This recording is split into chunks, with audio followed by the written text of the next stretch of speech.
Zygarde comes in a variety of look, 10%, 50%, and even a perfect form, but I don't think it's all that perfect. In fact, I think it's a criminal. I think perfect Zygarde is a thief, stealing its very biology from Guzzlord as illustrated on this YouTube thumbnail that I then took the idea of and stole to use in this video. But while the thumbnails are similar, they are legally distinct, and the theories themselves completely different. Because Amaze Dragon, myself, and so many of us in the theorizing community have thought for a long time that, well, Guzzlord is just some alternate dimension version of Zygarde, perhaps a corrupted entity. But I'm beginning to think, with the evidence now laid down in Pokemon Legends ZA, that we're wrong, and that in fact it's Zygarde that stole the way it looks from Guzzlord. So I heard you took something from me. Quick, roll the intro. No, hold up, you can't just... No, I'm not giving you a split of the ad revenue. Look, this is good exposure for you. Look, I have been at this for 10 years. You are outpacing me so quickly. I need this before I'm a fossil. Oh, Guzzlord and Zygarde. It's been pointed out before. They look very, very similar. Each Pokemon has a sort of crowned small head on a much larger body featuring a giant maw. Multiple appendages, powerful, they stick out from the Pokemon's torso, and these Pokemon can both be found in Resolution Cave. Guzzlord in Pokemon Sun and Moon, and Zygarde in Pokemon Ultra Sun and Ultra Moon, and the cave itself, well, a one-for-one recreation of the Terminus Cave in the Kalos region where Zygarde resides. The two Pokemon are clearly connected in some way, and it's not just speculation, by the way. Guzzlord's designer James Turner mentioned that there may be an intentionality to the similarities between these two creatures, and I think that makes total sense. I, for the longest time, have advocated for a sort of infinite multiverse theory, the idea that if the universe is made up of finite parts and space keeps expanding beyond the event's horizon into alternate parts of space, maybe even ultra space, well, certain forms and structures, if it's infinite, made up of a finite amount of things, they're going to repeat. They're going to be recreated, and sometimes they might be recreated incorrectly. This was my explanation for Guzzlord. A version of Zygarde that's somewhere out there in the multiverse that isn't quite the same. Then again, Amaze Dragon had a different theory. In his video, he said... Whoa, you're just going to take the script verbatim now? Yeah, fair enough. Go ahead, mate.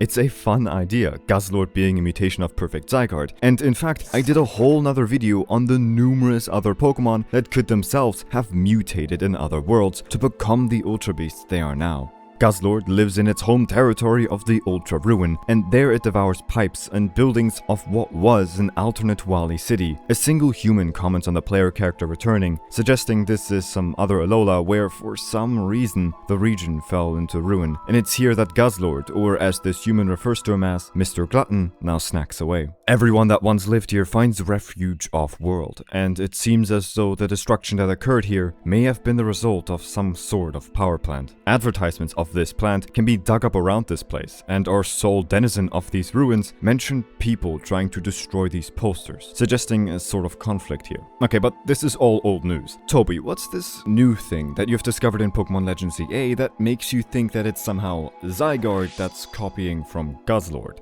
Oh, I should clarify, I didn't discover it. You mean you stole it? No, I was inspired by a video on... Look, stealing from Hoops and Hip Hop here, he mentioned in a video of his something that I thought was so incredibly fascinating. Hoops says that in Pokemon Legends ZA, we get reference to the fact that Zygarde went to Alola, and Lysander comments that perhaps it was there that Zygarde got the, I don't know, idea, inspiration for, or learned the Z moves of Alola, and that's what we're seeing in Nihil Light. This got me thinking. The way that Hoops said it in his video I thought was brilliant. The idea being that Zygarde's 100% perfect form is really a Alolan form. It's a form of Zygarde that didn't exist canonically before the events of Pokemon Sun and Moon. And I want you to really think about this. We can look at this on two different levels. First of all, from a game design point of view, Pokemon Z version never happened. Zygarde may have been intended to get alternate forms, but certainly didn't appear in a Kalos game. It wasn't until the Alola Adventures that we got perfect Zygarde. Is it possible that there's a canon reason for its look as well? That in the production of perfect Zygarde, the game developers thought, alright, well now we've got to tie it into the lore of those games. You might think, no, well, why would they? Surely it's just a scrap design from Pokemon Z that never happened. But when you look to perfect Zygarde, you do notice a couple of very interesting elements. I mentioned this in my Perfect Lore of Zygarde video, and we don't see it often, but there are a number of cores with different colors inside the chest of Perfect Zygarde, matching the colors of Xerneas and Yveltal, but then also the box arts for Sun and Moon, and if in the middle you've got white or light, well, that would be Necrozma. I suggest that perhaps Zygarde is some kind of quartet master, or quintet master? And in Amaze Dragon's recent video, he did this incredible thing where he overlaid Mega Zygarde with Ultra Necrozma, and it seemed like the two were as one. I think that Perfect Zygarde was designed with Necrozma, Solgaleo, and Lunala in mind, and whether or not that was the case, you can argue a clear relationship between these two Pokemon. We have no evidence currently of Perfect Zygarde existing in the ancient past, so I do wonder if there was a Perfect Zygarde in the ancient past, if it looked this exact same way. Perhaps it just had the red and blue cores of Xerneas and Yveltal. And with that line of thought, I think we end up somewhere really interesting with Guzzlord, because what if it's not just the move and the look of Mega Zygarde or Perfect Zygarde that was adopted during its time in Alola canonically, but what if it also adapted as the result of the observations it made in Resolution Cave? Hey, that's my line. Don't steal it. But why copy Guzzlord? Well, I have a theory here. Guzzlord, unlike Zygarde, isn't its opposite. It isn't a Chaos Pokemon, it's the Junkivore Pokemon. And unlike a legend like Zygarde, its Ultramoon Dex entry states that although alien to this world and a danger here, it's apparently a common organism in the world where it normally lives. This could of course be jotted down as just being the cells, however, Pokemon Moon's Dex entry says this: a dangerous Ultra Beast. It appears to be eating constantly, but for some reason, its droppings have never been found. This doesn't seem to be the stuff of legends from another world, but rather just an ordinary organism, a cleaner that has its own ecosystem. Not some twisted legend, but simply a consumer, and one that according to its Pokédex about the droppings, almost represents a black hole of sorts. Black holes are a region where gravity is so immense that nothing, not even light, can escape its pull. It eats until there's nothing, until there's no light. And here was that mega move. The Nihil Light, no light. The light that returns to nothing, a move specifically designed to combat the beam that was fired from Hyperrogue Ange Floette, a giant blast of life force energy that displays itself as a light of ruin. Exactly, we know that Zygarde went to Alola probably with some level of intentionality and comes back with this move that is perfect to combat the situation that Lumio City is going to face, as a result of the rogue mega power building up underneath Ange. So knowing this threat is coming, it seems that Zygarde went to Alola to learn these skills and acquire this new powerful form. And with that in mind, we can now turn this into a triple whammy Pokemon theory as we ask a further two questions. In that case, what exactly happened in the Ultra Ruin? And if Ultra Beasts are mutations of other Pokemon, then what Pokemon exactly did Guzzlord mutate from? And the great thing is, I think there's an answer here for both questions. But before I go any further, I do have to say this. Number one, make sure you're subscribed to Amaze Dragon and myself. It's so cool to see the Pokemon theory community growing. And number two, if you like lore videos like this one, consider checking out storekeepertoby.com. I got a really cool poster, this hat, like just stuff that me and my partner Phoebe have been working on that I am so incredibly proud of. And if you like lore keeping, it's the place for you. I've also got some holographic stickers that are only available until the end of the year. So check it out, link at the top of the description, as well as Amaze Dragon's channel. I have gotta agree.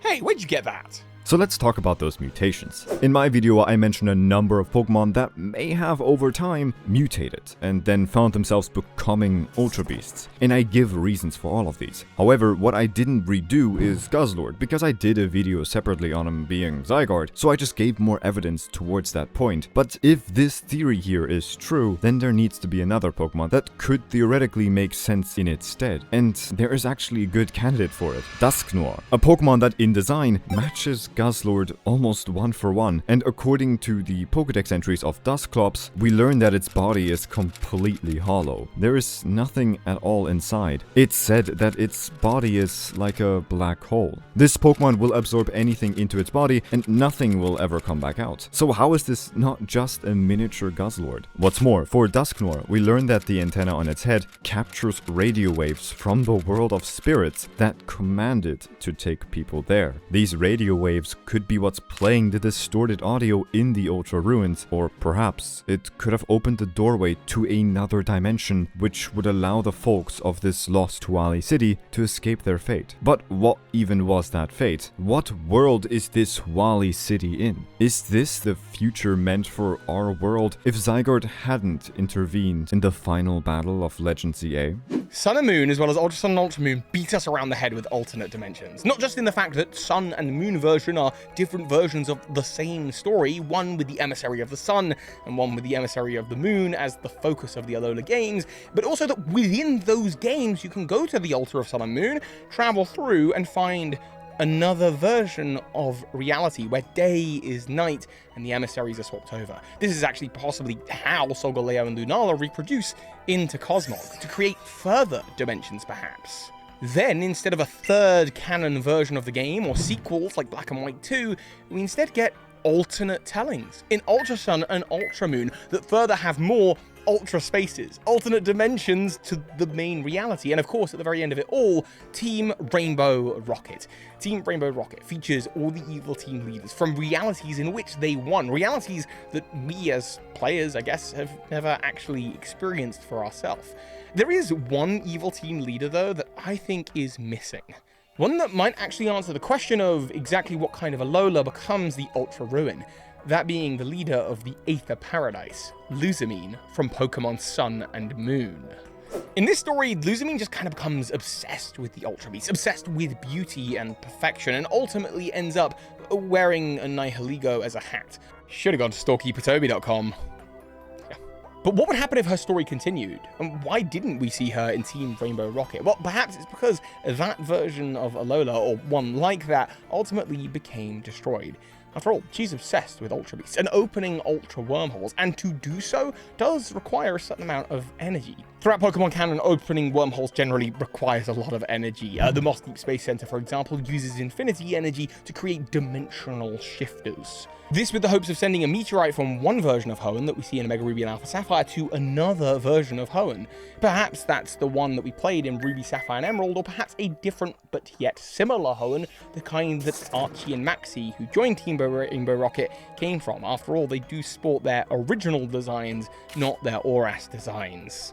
And it seems that Team Rainbow Rocket have also worked out how to use this dimension jumping technology in conjunction with ultra wormholes.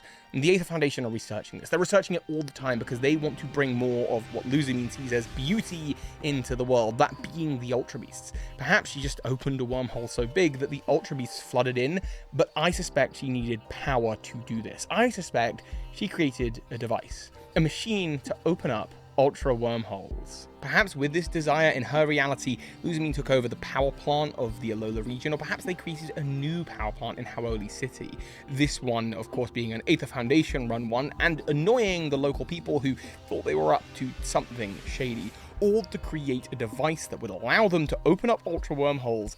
And I think, and hey, this is just a theory, it's just speculation, but joining the dots here, we've got the Megalo Tower in Ultra Megalopolis, yet another version of Alola where the light of the world has been taken by Necrozma. And so they use what light they did capture from Necrozma to power the city and keep people alive.